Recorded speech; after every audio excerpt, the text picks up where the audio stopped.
to do. Maybe not perfectly, but they at least did much more than I could do. And, right. You know, basically, I ain't nothing. Judas would say. He was, and I think at that point, Christ will say something like, you know, your betrayal of me doesn't mean more than my choosing of you. That's good. And begin to tell him that story again about how he spent an entire night in prayer picking Judas. And he would tell him, you know, your betrayal of me, it doesn't mean more than my choosing of you. And that really is far from traditional views about Judas's future. But really, we don't know. Even what I just said isn't a truth, you know. But it is somewhat of a concept that might hit on a little bit more of a story. Absolutely. Where people who are, like, I don't know if you've been to prison. I just came back from Mexico, and we went into the prison. By the way, prison ministry is one of the most... I think it's a cherishable, valuable thing that churches are really missing out on. There's a great opportunity to interact with people who are open, genuine, and are seeking change in prison. And you tell a story like that to a prisoner, it does something to their view of themselves and for the hope for their future. Everybody can't identify with a story of somebody who follows Jesus Christ all the way to the end and never makes a mistake and has it all together. It's hard to relate to that. Absolutely, especially since everybody's flawed. And everybody's flawed. Everybody's flawed. And it's a part of, I think this whole part of this process is realizing our flaws and, like you said, not covering them up, but realizing, okay, God, what do you want to do with this? What do you want to do with it? Okay, let's look at the other side of betrayal. Let's look at Jesus' side. This is something that it just came back to me right now. Okay, when we were in Israel, I remember that was the most, it's weird, it was kind of eerie to me, the area, because you can almost kind of feel. You can feel something. Like, this is where it happened, put you in the mindset. And I remember when the tour guide, was our guy's name? Was it Donnie? Donnie. Yeah.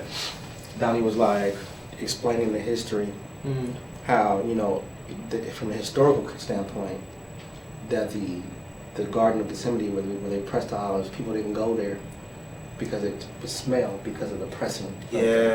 Right?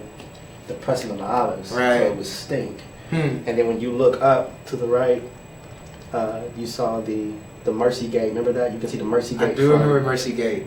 From where we were standing, you can see the Mercy Gate. So the whole idea was that on the temple side, this is a place where Jesus would come to this garden often. It wasn't his first time. You know, kind of growing up, when you learn in Sunday school, it kind of feels like it's his first time there. Right. But this was like their meeting place. It was like a private place that they chose, and Jesus chose it because this is a place that stinks. So most people ain't gonna come here, right? And so he chooses this spot strategically, knowing this is not a spot where people come. This is the reason why they always ask, "Where is he?" But that's why somebody had to show him. That's why Judas said, "Where is he at? I know where he's at. Let me bring you to our spot. Let me bring you to the space where there's safety. Let me bring you to the spot where nobody comes. So I'm gonna bring you there." So I thought about this in terms of betrayal. The reason why betrayal is so difficult, is because somebody has to you have to be brought to the space. I gotta bring you. I gotta let you in to my safety spaces.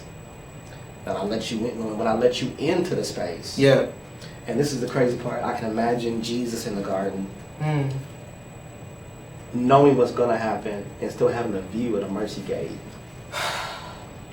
and still having to exhibit mercy with the highest level of betrayal. And I thought about this. How many people do I bring into my personal spaces and give them? See, there's two sides of the coin. Christian people, man, we quick to be like, you know what? You gotta let everybody in, man, because no boundaries. We ain't gotta know, because, you know, Jesus would let everybody in. Whoa. Scripture also said, Jesus said this. He says, "I did not give myself to them because I knew what was in them." Wow. So it ain't just given. There's certain spaces that is limited to. So he takes on the Mount Transfiguration, Peter, James, John. Yeah, the three. When he goes to the garden right before he gets Peter, James, John. Mm. Right? Those are the ones he isolates to the side. Yeah. So it's like there are times and moments where I got to be careful about who I allow in my spaces, and I don't think that people are processing. They just, people are so trusting, and I think that's cool. I mean, we teach that in church. You need to trust. You need this and the other. But man, I think there's a moment, and there are times where we have to use this bad word, this D word, that we don't really use that much in the church no more. We got to use this D word because this D word keep you out of a whole bunch of trouble. Discernment. Like, do we discern who's around us when the scripture says, know those that labor among you, right? Yeah. So I got asked the question, why am I here right now with you? Because I had enough communion with you.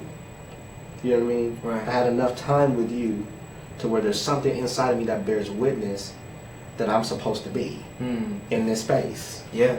I'm not sure if we as the body of Christ pay attention anymore to instincts. Yeah, and even for people who may not understand the term discernment, right? Right. For all of us who may not be seminary trained, how would you kind of break down discernment Great for the question. everyday non-church, non-Christian, I love it. worldview person? What would you say discernment is? Boom. Very simply, boom. What it is it's an instinct. It's an unexplainable instinct that occurs without your help. Huh. I like that part. Without your help. An unexplainable. And usually, yeah. it happens around the stomach area.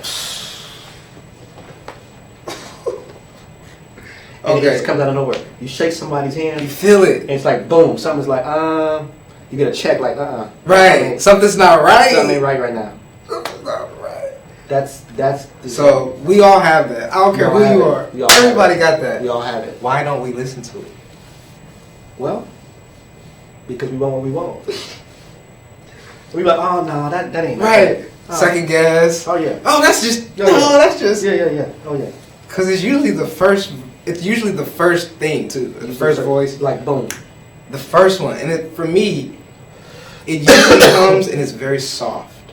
It's not threatening. It's not aggressive. It's not demanding my attention. But it's just like here it is. Do you want it or do you not? Right. And it's usually like, wait, but I want it, but Right. Look at all this. it's the garden all over again. It's always the garden. It's always the garden. Maybe we should call this the garden. I don't know. Oh, that would be that. Because the garden, we all know. Okay, prayer is the safest place in the world to be. Right. There's no safer place you can be, but in the presence of God. Right. In the garden as well, in the physical, tangible presence of God. There's no safer place to be. What happened in the garden was that was altered. And so now we're always trying to earn that presence or figure out the presence or, guess which one is the presence. And of course, there's always the enemy's presence or the evil presence or negativity. Right. And I really believe people are like a coin. People are like a coin. They're either positive or negative in your life, or they're neutral. Right. You got people who are going to pour into you, going to make you better, going to see you grow. You got people who are going to take away from. And honestly, sometimes it's not even just negativity.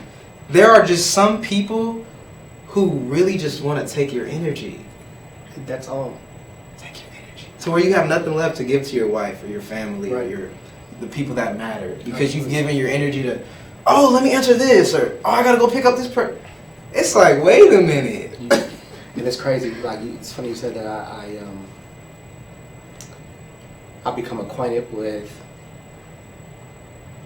his control over what he releases. So he's in a crowd and everybody's touching. And then he says to his disciples, "Who touched me?" They go, "What you talking about, dude? You see all these people? Everybody touching you." He says, No. I felt something leave me My question is that if everybody was touching, how did it only release for one? And then my prayer was, Lord, help me to only release when it matters. That's good, John. Because, like you said, if I release for every single touch, what you got left to give? And not everybody deserves what you're willing to give. Some people hear it and out there. And this becomes the hard part. Is how do you find the balance between being friendly as a Christian and being wise as a Christian? Because wisdom will sometimes say, this person doesn't belong in my life. Yeah. This is an energy. This is zapping everything in me. Exactly. I gotta pull this back. To me, I think it's the practical stuff that we be missing sometimes. The everyday. To where Jesus is like, hey, I don't have to release virtue every time. Somebody calls me. Somebody touches me. Somebody, I got to do it right now. I'm like, no, I can't tell you how many times at church and different places where people go, he didn't do this, or he didn't call, or he didn't da da da. I get that all the time. But what I have figured out is that if I do it every single time, this is what I noticed. It always happens before I have to do something for him. So, for example, before I was coming here, I got 4 phone calls. Interesting. But all morning, I'm good.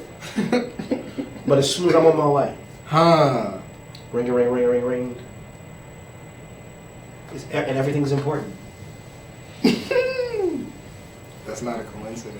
You see what I'm saying? When I gotta preach, right? When I gotta sit with somebody, it's always something that comes. So I've become very protective of my mission. And that's really what it is. Prioritizing what does John want to do? Who does he need to be around with today? Where does he need to go? How? Really hitting on the power of choice is what you're hitting on. People so often forget that they have one of the most incredible powers in their life, and that's the power to choose to say yes or to say no to things. Like sometimes we just go through stuff and say, oh, I gotta go to church because, growing up, everybody went to church, so, or, oh, I gotta go to school because they told me I got, whatever, fill in the blank. I gotta eat this because that's what my mom ate it. Once we realize, no, I can actually decide if I want to say yes to something or no to. I can decide if I want to say yes to the phone call. Yeah. I think that is one of the most powerful things. But this is the thing. If I'm rooted in people pleasing, yeah, I'm not making the choice. I'm letting the way the person is going to feel about my choice make the choice. I'm more concerned about the way you feel about my choices than my choice.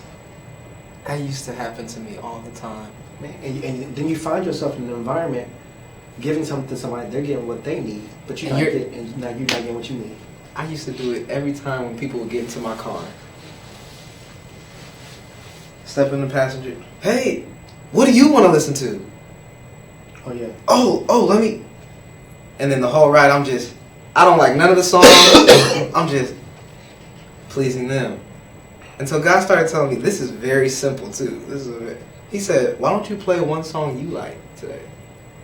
I said, I can do that. Right? Because my message was, okay, you have to always serve the people and whatever they want, and that's what matters. Yeah, like serving, like that does it too. Like, okay, you got to always serve the people. But what does that mean? Right. Break that word down. Break that whole. Like, we always use Jesus as the benchmark. So he fed 5,000, but he also went away to pray without them. How do you pick your spots? Where Jesus was always looking to serve, but if you look at his service now was demonstrated in many different ways. It was. So over here he fed 5,000. Over here he told some people off. Right, and told some people no. And over here he told some people no. I'm not doing that. But telling people, I think no is also one of the most powerful things Jesus did. Because with the Syrophoenician woman, right? And no, I'm sorry, there was a Greek woman's daughter. Yes. Who had a disease. I think it's in Luke and John. I'm not sure what the chapter is. But she says, can you heal my daughter? My daughter's